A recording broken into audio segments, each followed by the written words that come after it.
এই দুনিয়া হচ্ছে সিজনুল লিল মুমিন। নবীজি বলছেন আর দুনিয়া সিজনুল লিল মুমিন, দুনিয়া মুমিনদের জন্য কারাগার। কারাগার মানে যেখানে আমি স্বতন্ত্র স্বাধীন নই। এখানে প্রশাসন অনেক ভাই বোন আছেন, তারা জানেন কারাগার কি জিনিস, আর যারা দুই একবার যাওয়া আসা করেছে ওরা জানে কি জিনিস। এখানে আপনার কোনো ব্যক্তি স্বাধীনতা নাই। আপনি আপনার ইস্তেঞ্জা করবেন, শিশি যেতে পারবেন না, আপনি পারমিশন নিতে হবে, তারা নিয়ে যাবে, তারপরে যেতে পারবেন, তাও হ্যান্ডক্যাপ পরিয়ে। দুনিয়া সিজনুল লিল মুমিন, দুনিয়া মুমিনদের কারাগার। এখানে আপনি খেতে পারবেন না, খাবার আসবে তারপর খাবেন। ঘুমাতে পারবেন না, যখন ঘুমানোর আদেশ দিবে তখন ঘুমাতে পারবেন, তাও কতক্ষণ ঘুমাবেন তাও ফিক্স করা। মানে কারাগার মানে কি? যেখানে আপনার ব্যক্তির স্বাধীনতা চলে না, যেখানে আমি চলবো একটা সিস্টেমের আওতায়। এখন নবীজি বলছেন দুনিয়াটাই হচ্ছে কারাগার। আর এই দুনিয়ায় কেমন করে আমি প্রবৃত্তির দাসত্ব করতে পারি, কেমন করে আমি আল্লাহকে বলে নামাজ বাদ দিতে পারি, কেমন করে জাকাত সেই কবে ফরজ হয়েছে, মিল ইন্ডাস্ট্রিজ ফ্যাক্টরিজ করেছি, জাকাত দেই না। রমজান মাস যায় আসে যায় আসে যায় আসে, রোজাও রাখি না, তারাবি পড়তে পারি না। কোরআন আমার সামনে মানুষ তেলাওয়াত পড়ে, কোরআন আমার ঘরে পড়ে আছে, শেলফের উপরে ধুলাও আছে, শেলফের উপরে কোরআন ধুলাওয়ালা, ধুলো মাখা। কোরআন পড়ার তৌফিক হয় না, নবীর হাদিসগুলো চর্চা করার তৌফিক হচ্ছে না, ইসলামিক বইপত্র পড়তে পারি না। এই কারাগারের জীবনে বসি আমি একটা মেয়ের পিছনে দৌড়াচ্ছি, মাদক খাচ্ছি, জেনা করছি, কোনো সময় ধর্ষণ করছি, কোনো সময় সুদ খাচ্ছি, ঘুষ খাচ্ছি, দুর্নীতি করছি। এই কারাগারের জীবনে বসি, যেখানে আমার কোনো ব্যক্তি স্বাধীনতা নাই। তাহলে কারাগারের জীবনের মেয়াদ যখন শেষ হবে, যখন তাকে এখান থেকে বের করে নিয়ে আসা হবে, অর্থাৎ মৃত্যু, তখন তার সাথে কিরকম রিমান্ডে আচরণ করা হবে এটা ভালো করে বুঝে না। নবীজি বলছেন আদ-দুনিয়া সিজনুল লিল মুমিন ওয়াল জান্নাতু লিল কাফির। কাফেরদের জন্য, মুশরিকদের জন্য এই দুনিয়াটা হচ্ছে জান্নাত। জান্নাত মানে কি? যা ইচ্ছা তাই করতে পারবে। জান্নাত মানে কি? আপনি চাচ্ছেন আল্লাহ আমি এখন একটা খামর চাই, শরাব, আপনার সামনে হাজির, চিন্তা করার সাথে সাথে। জান্নাত মানে কি? আল্লাহ আমি আপনাকে দেখতে চাই, আল্লাহকে আপনি দেখতে পারবেন। জান্নাত মানে কি? আপনি মধুর নহর, দুধের নহর, পানির নহর, শরাবের নহর, হুরে নিন চতুর্দিকে ঘোরাফেরা করছে। একজন নিম্নমানের জান্নাতি, মানে সবচেয়ে শেষের দিকে যারা জান্নাতে যাবে, তাদের সাথেই দুজন করে হুরে নিন, আহান পরিবার তো আছেই, গিলমান পানপাত টুনে চারপাশে ঘোরাফেরা করবে। জান্নাত মানে কি? যেখানে যা ইচ্ছা তাই করা যাবে, বলার কেউ নাই, বাধা দেওয়ার কেউ নাই, সেখানে কোনো মৃত্যু নাই, সেখানে কোনো অহেতুক কথাবার্তাও নাই, কোনো গান গল্প নাই, কোনো মিথ্যা নাই, কষ্টের ক্লেশ মাত্র নাই, থুতু ফেলতে হবে না। জান্নাত মানে থুতু ফেলতে হবে না। জান্নাত মানে হাঁচি হবে না, নাক ছাড়তে হবে না। জান্নাত মানে ইস্তেঞ্জা, পেশাব পায়খানা করার টেনশন নাই। মানুষ খাবার খাবে, একটা ঢেকুর তুলবে, ব্যাস খাবার হজম হয়। আর জান্নাতের সবচেয়ে বড় বিষয়টা কি? আল্লাহ পাককে আমরা এই চোখ দিয়ে দেখতে পারবো ইনশাআল্লাহ। আর তার সমকক্ষ একটা বিষয় হচ্ছে আল্লাহ পাক বলে দিবেন যে আমি তোমাদের সবার উপর সন্তুষ্ট হয়ে গেলাম, যাও কোনোদিন অসন্তুষ্ট হোক। ব্যাস, এখন আপনি যত কিছুই করেন এই বস্তুবাদী জীবনে, মনে একটা ভয় থেকে যাবে। আপনি বিশ্ব নেতা হয়েছেন, বড় শিল্পপতি হয়েছেন, পলিটিশিয়ান হয়েছেন, ইকোনমিস্ট হয়েছেন, মনে একটা ভয় থেকে যাবে যে মরতে আমাকে হবেই, আল্লাহ আমাকে ধরবেই, হিসেব আমাকে দেওয়া লাগবেই, কবরে আমাকে একাই যাওয়া লাগবেই, আমাকে কিয়ামতের মাঠে দাঁড়াতে হবে আল্লাহর সামনে।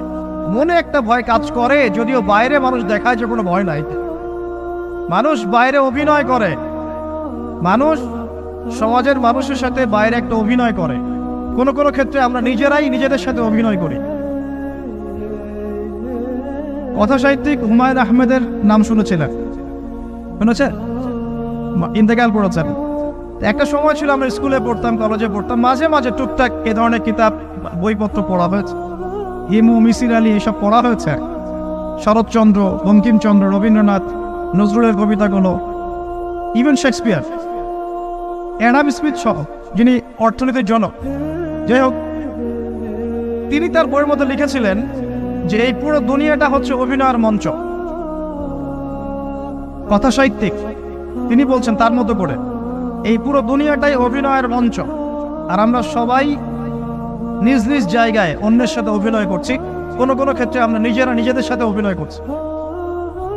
তিনি বলছিলেন আমরা সবাই অভিনেতা, আর সবচেয়ে বড় অভিনেতা হচ্ছে পলিটিশিয়ানরা। কারণ তাদেরকে অনেক বড় মঞ্চে অভিনয় করতে হয়। এটা আমার কথা না, হুমায়ুন আহমেদের কথা, পড়ে দেখেন। তো আল্লাহ পাক পাঠিয়েছেন তার ইবাদত করতে, আর এই বস্তুবাদী জগৎ আমাদেরকে ভুলিয়ে দিল কিভাবে?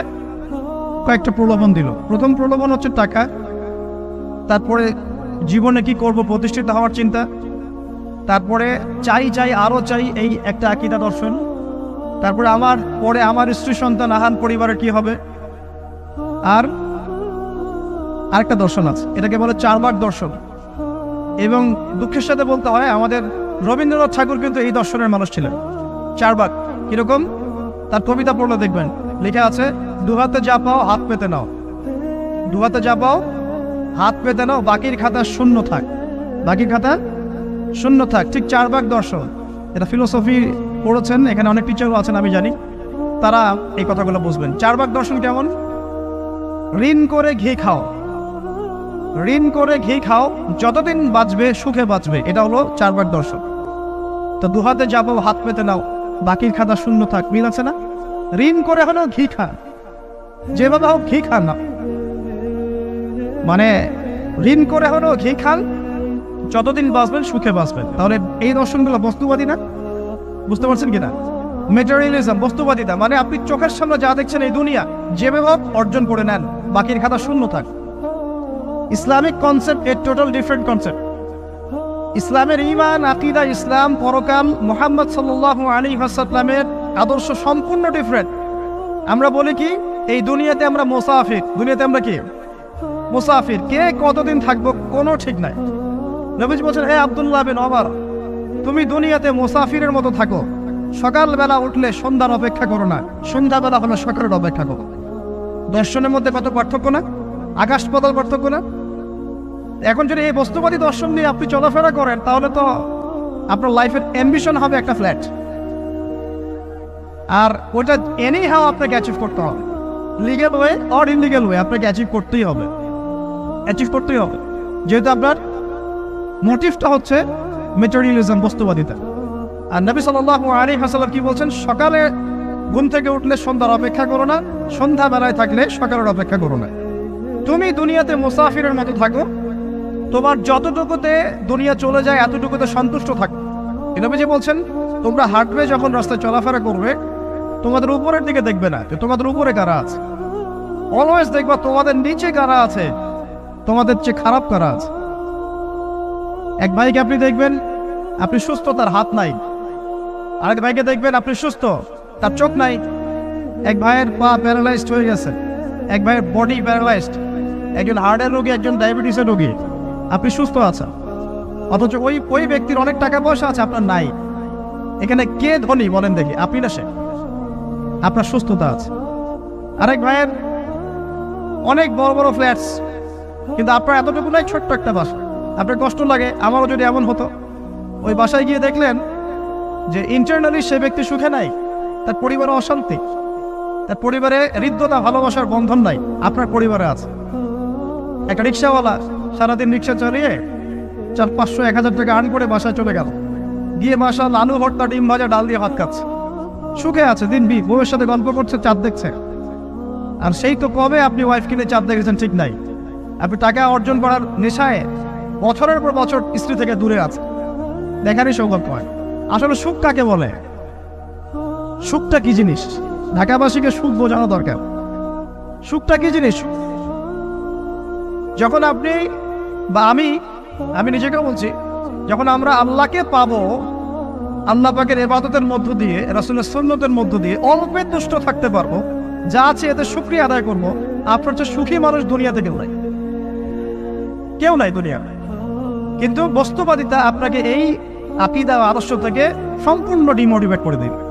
আপনাকে খালি চাই চাই আরো চাই, ওই যে দু হাতে যাবো হাত পেতে নাও, বাকির খাতা শূন্য থাক। আর আমাদের দর্শন দু হাতে যাবো হাত পেতে নাও না, বরং দুনিয়াতে যতটুকু পাও এতটুকুতে সন্তুষ্ট থাকো, বাকির খাতা শূন্য থাক না, বাকির খাতা পূর্ণ হোক। মানে পরকালটা বাকির খাতা না, পরকালের বাকির খাতাটা পূর্ণ হোক। প্রয়োজনে দুনিয়ার সব চলে যায় যাক, প্রয়োজনে দুনিয়ার সব যদি চলেও যায় যাক, তারপরে বাকির খাতা কি হোক? পূর্ণ হোক। এটাই আল্লাহ রাব্বুল আলামিন সূরা আ'লার মধ্যে বলছেন, বাল তু'থিরুনাল হায়াতাদ দুনিয়া, তোমরা এই দুনিয়ার জীবনটাকেই প্রাধান্য দিয়ে থাকো, ওয়াল আখিরাতু খায়রুন ওয়া আবকা, কিন্তু আখিরাত হচ্ছে সবচেয়ে উত্তম এবং চিরস্থায়ী। তো প্রিয় ভাই এবং বোনেরা যারা আলোচনা শুনছেন, আজকে আমাদের প্রথম সবক হওয়া উচিত দুনিয়ার নেশায় আমরা না পড়ি। আল্লাহ পাক আমাদেরকে তৌফিক দান। এর মানে এই না আমরা দুনিয়ার প্রোগ্রেসে যাব না, অবশ্যই যাব, আমরা অবশ্যই যাব। পুরো ন্যাশন জাতিগতভাবেই আমাদেরকে এই ওয়ার্ল্ডের সমকক্ষ তো হতে হবে কি না? আমরা কি ওয়ার্ল্ডের সমকক্ষ হতে পেরেছি? আপনাদের কি মনে হয় যে মিলস, ইন্ডাস্ট্রিজ, ফ্যাক্টরিজ, সেতু, ফ্লাইওভার এইগুলো করলেই মনে হয় যে ওয়ার্ল্ডের সমকক্ষ হওয়া যায়? প্রত্যেক জনগণ ভিতর থেকে সুখী কিনা, তাদের অন্ন, বস্ত্র, চিকিৎসা, শিক্ষা, বাসস্থান, এই যে মৌলিক চাহিদা, বেকারত্ব ঘোচানো, 3 বেলা খেয়ে পরে বাঁচা, জীবনের অধিকার, সিকিউরিটি, এই জিনিসগুলো আমাদের নিশ্চিত হচ্ছে কিনা, এটা হচ্ছে আপনার উন্নতির মানদণ্ড। উন্নতির মানদণ্ড কি? আমরা এখন যেখানে আছি না, 1776 সালে অ্যাডাম স্মিথ তার চেয়ে আগের জায়গায় ছিল। 1776 সালে অ্যাডাম স্মিথ একটা বই লিখেছেন, তার নাম হচ্ছে যে দ্য ওয়েলথ অফ নেশন, এই কিভাবে একটা রাষ্ট্রের ওয়েলথ ফাংশন করে। ওই 1776 সালে তিনি যে চিন্তাগুলো করেছেন, এখন পর্যন্ত আমরা সেই চিন্তা বাস্তবায়ন করতে পারি নাই। 1776 সালের চিন্তা, কিন্তু ওই চিন্তা বাস্তবায়ন করেছে পশ্চিমা সভ্যতা, যেটা আপনি দেখছেন দাঁড়িয়ে আছে এই একটা বইয়ের উপর দাঁড়িয়ে আছে। যেমন একটা এক্সাম্পল দিই, আলোচনা কঠিন হয়ে যাবে, অন্যদিকে যাব। আমরা মনে করি যে অর্থনীতি আমরা নিয়ন্ত্রণ করব, ঠিক আছে, অর্থনীতির পুরো বিষয়গুলো আমরা নিয়ন্ত্রণ করে আমরা সমৃদ্ধি নিয়ে আসবো। আসলে বিষয়টা কি জানেন? অর্থনীতির নিজের একটা ফ্লো আছে, ও নিজেই নিজেকে নিয়ন্ত্রণ করে, এবং তার উপর একটা ইনভিজিবল হ্যান্ড থাকে, অদৃশ্য হাত, যেটা আমরা বলি আল্লাহ রাব্বুল আলামিন। আল্লাহ রাব্বুল আলামিন এই পুরো অর্থনীতিকে নিয়ন্ত্রণ করে। আমরা যখন সেটাকে ইন্টারফেয়ার করতে যাব, তখন ইকোনমি কলাপস করে যাব। এই যে করছে কলাপস। আরো ব্যাপার আছে, শুধু ব্যবসা, অর্থনীতি, এক্সপোর্ট ইম্পোর্ট, এগুলোকে তিনি জাতির মানদণ্ড বলতেন না। তিনি বলতেন যতক্ষণ পর্যন্ত জাতির প্রত্যেক ব্যক্তির মধ্যে এথিক্স না আসবে, নীতি যতক্ষণ পর্যন্ত না আসবে, আপনি করাপশন থামাতে পারবেন না। তাই হয়েছে না? শুধু ব্যবসা না, আদর্শ কতটুকু আছে? এই যে আপনি দেখছেন বিভিন্ন জায়গায় ভেজাল খাওয়াচ্ছে, ওদের কি টাকার অভাব আছে? ওদের টাকার কিন্তু অভাব নাই। নেম ফ্রেমের কোনো ঘাটতি আছে? এস্টাবলিশড বিজনেস, তাহলে কেন আপনাকে ভেজাল খাওয়াবে? কারণ তার মধ্যে এথিক্স নাই, নীতি নাই। এই জন্য জাতির প্রত্যেক সদস্যকে, মানে প্রত্যেক জনগণের প্রত্যেককেই আগে নীতিগত শিক্ষা দেওয়া উচিত। আর এই কাজটাই করে ইসলাম। বলে সুবহানাল্লাহ। এই এথিক্স এবং নীতি শেখায় কে? ইসলাম। ইসলামের চেয়ে সার্বজনীন ভাবে এবং যুগোপযোগী ভাবে কেউ এথিক্স শেখাতে পারবে না। কাগজে কলমে অনেক কথা বলতে পারে, প্র্যাকটিক্যালি শেখাবে কে? ইসলাম। এখন বলতে পারেন তাহলে মুসলিমদের মধ্যে দুর্নীতি কেন, মুসলিমদের মধ্যে কেন এই সমস্যাগুলো হয়? উত্তর একটাই, ওই যে স্যার বলে গেলেন, আমি বিভিন্ন ওয়াজে যে এক জায়গায় এক কথা বলে। উত্তরটা কি? উত্তরটা হচ্ছে যে কোরআন এবং সুন্নাহর সঠিক যে শিক্ষাটা আছে, এই শিক্ষাটা আমরা অনেকেই বাস্তবায়ন করতে পারছি না। এটা আমাদের ব্যর্থতা। এটা কাদের ব্যর্থতা? এটা আমাদের ব্যর্থতা। এখানে আমাদের ব্যক্তি স্বার্থ থাকতে পারে, এখানে আমার জ্ঞানের স্বল্পতা থাকতে পারে, আমার ভিতরে অহংকার থাকতে পারে, বা আমি অল্প শিক্ষিত হতে পারি, এবং এমন হতে পারে আমার জ্ঞানটা যুগোপযোগী না। ইসলামিক জ্ঞান আমার মধ্যে আছে, কিন্তু কিভাবে এই জ্ঞান দিয়ে ওয়ার্ল্ডকে ডিল করবো, এই জ্ঞানটা আমার মধ্যে নাই। এই কারণে আমরা হয়তোবা ইসলাম, কোরআন সুন্নাহ হাতে থাকার পরেও এই সমস্যাগুলো ফেস করছি। প্রথম সমস্যা হচ্ছে বস্তুবাদিতা। আল্লাহ পাক আমাদের সবাইকে, যারা আলোচনা শুনছি, দুনিয়ার প্রেমিক হওয়া থেকে বাঁচাক বলি আমি। দুনিয়ার প্রেমিক না, প্রেমিক হবো কার? আল্লাহর আখিরাতের। কতটুকু দাম আছে দুনিয়ার? আল্লাহ পাক বলছেন একটা মাছির পাখার সমানও না। একটা মাছির পাখার কি দাম আছে আপনার কাছে? আল্লাহ পাক বলছেন পুরো দুনিয়ার দাম আমার কাছে যদি একটা মাছির পাখার সমান হতো, তাহলে এই দুনিয়াতে কোনো কাফের মুশরিক পানি পান করতে পারতো না। তার মানে এই দুনিয়াতে যা করো, আমার তো কোনো দামই নাই দুনিয়া। কালকেই তো আমি দুনিয়া ধ্বংস করবো। আর ওই যে দুই জাতির কথা বললাম, জিন এবং মানব জাতি, আপনারা সূরা আর রহমান পড়বেন। রহমান নামটা অনেক ব্যাপক, দয়াময়ের নাম, তার মানে আল্লাহ পাক মার্সিফুল, মোস্ট মার্সিফুল। কিন্তু এই সূরা আর রহমানেই একটা ভয়ঙ্কর আয়াত আছে। কি? সানাফরুগু লাকুম আইয়ুহাস সাকলান। হে মানুষ এবং জিন, হে মানুষ এবং জিন, শীঘ্রই আমি তোমাদের দুইটা জাতিকে ডিল করার জন্য পারেক হচ্ছি, অপেক্ষা করতে থাক। মানে আল্লাহ পাক কুল্লু ইয়াউমিন হুয়া ফি শাআন, মানে আল্লাহ পাক কি করেন, সব সময় তার কাজে ব্যস্ত আছেন। মহাবিশ্বের তো গ্রহ নক্ষত্র গ্যালাক্সির অভাব নাই, মাখলুকের কোনো অভাব নাই। আল্লাহ পাক প্রত্যেকটা মুহূর্তেই তার কাজে ব্যস্ত আছে, তার কাজে শানে ব্যস্ত আছে। কিন্তু এই ব্যস্ততা থেকে ফারেক হবেন কাদের জন্য? মানুষ আর জিনের জন্য। সুবহানাল্লাহ, মানুষ আর জিনের জন্য। আল্লাহ পাক বলেন সানাফরুগু লাকুম আইয়ুহাস সাকলান। দাঁড়াও, দুনিয়ার মধ্যে এইসব করে বেড়াচ্ছ, তোমাদের দুই জাতির জন্য আমি অচিরে ফারেক হব ইনশাআল্লাহ। ওইটাই হলো কিয়ামতের দিন। যদি ওই দিনটা আমরা মাথায় রেখে চলি, ইনশাআল্লাহ আমরা কেউ বস্তুবাদী হব না ইনশাআল্লাহ। আল্লাহ পাক আমাদের সবাইকে দুনিয়া মুসাফিরের মতো থাকার তৌফিক দান। আমরা উন্নতি করব, অবশ্যই অগ্রগতি করব, আমরা সবকিছুই করব, কিন্তু দুনিয়ার পূজায় ডুবে যাব না। এটা একটা বড় চ্যালেঞ্জ। মানে মধ্যমপন্থী থাকতে হবে, না একদম গোলালু মার্কা আর না চরমপন্থী, মাঝামাঝি থাকার চেষ্টা করতে হবে। আল্লাহ তৌফিক দান। ঢাকাবাসীর জন্য এর চেয়ে বড় কোনো নসিহত হতে পারে না। ঢাকা থেকে, ঢাকার মতো যত মানে সিটিজ, মেগা সিটিজ আছে সারা ওয়ার্ল্ডে, তাদের জন্য এটাই প্রথম নসিহত, বস্তুবাদিতা ত্যাগ করতে হবে। বস্তুবাদী